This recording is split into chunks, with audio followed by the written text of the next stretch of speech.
Last week, I listened in Strasbourg to the European Commission President tell the Parliament that the EU is facing the biggest crisis in its history.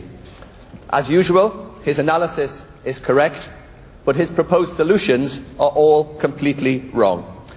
Because the sad fact is that the crisis in Europe is largely self-inflicted, caused by the disastrous decision to introduce the euro 12 years ago.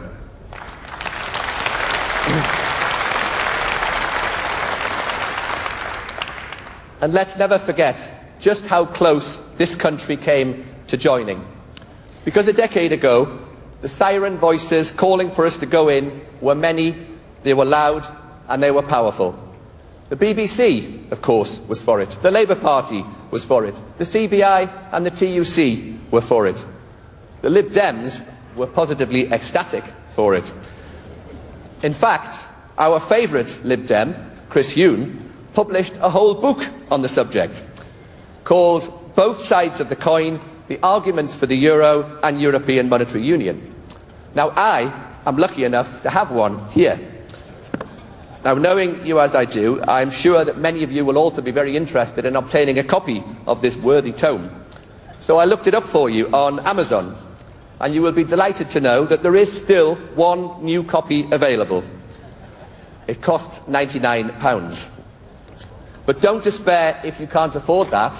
On Amazon, there are also 17 second-hand copies for sale for £1 each. But of course, I couldn't possibly recommend that you spend a penny on it. Or on second thoughts, maybe spending a penny on it is exactly what it deserves.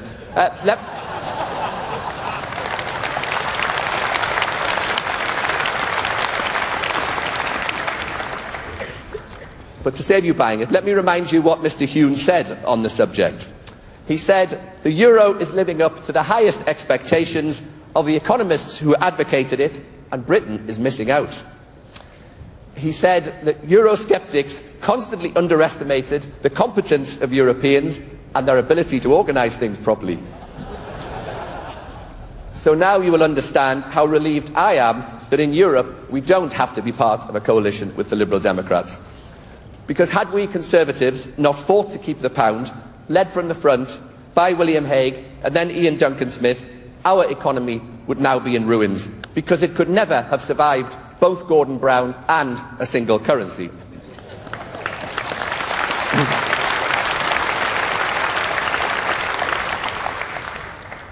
But I'm not just saying these things for the sake of saying, I told you so.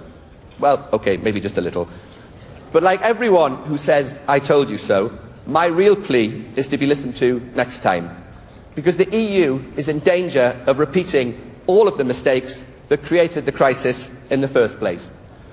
When the problem is too much integration, disparate countries forced into a common monetary policy, their solution is even more integration, demanding common EU taxes and what they call fiscal federalism.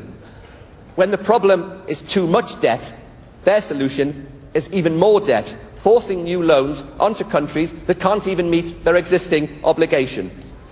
And when the problem is too much public expenditure, their solution is even more taxes on businesses trying to create wealth for the future.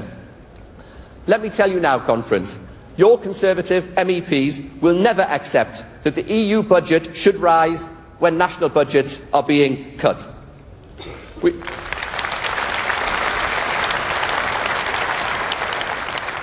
We will never accept European economic government, and we will never accept EU taxes.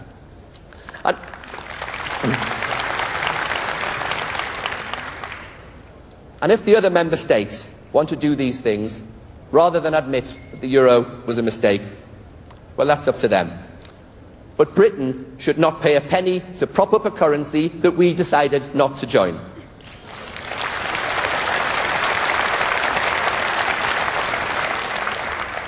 You know what? I never get applauded when I say that in Brussels. But because you don't go to the European Parliament as a British Conservative to be popular. You go there to defend our national interest.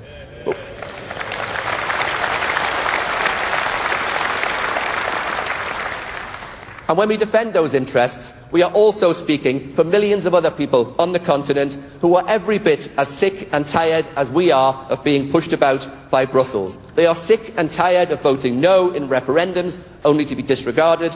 They are furious when they see the savings made by painful spending cuts at home swallowed up by increases in the EU budget. They feel as we feel, overtaxed, over-regulated, taken for granted and taken for a ride.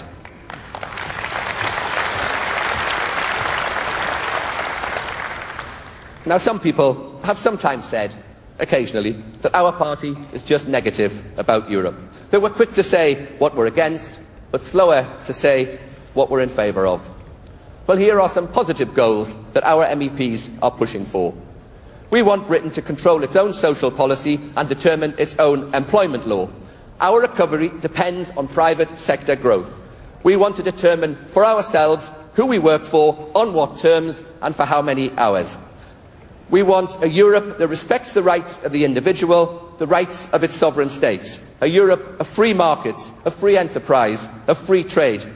A Europe which delivers value for money. We want to devolve powers from Brussels, not just to national parliaments, but to local authorities, or better yet, to individual citizens. Now, obviously, I can't promise to deliver all of those things. However, I can promise to work very closely with our formidable Foreign Secretary, William Hague, and that we'll never stop striving for a Europe that works for Britain instead of a Britain that works for Europe. Thank you.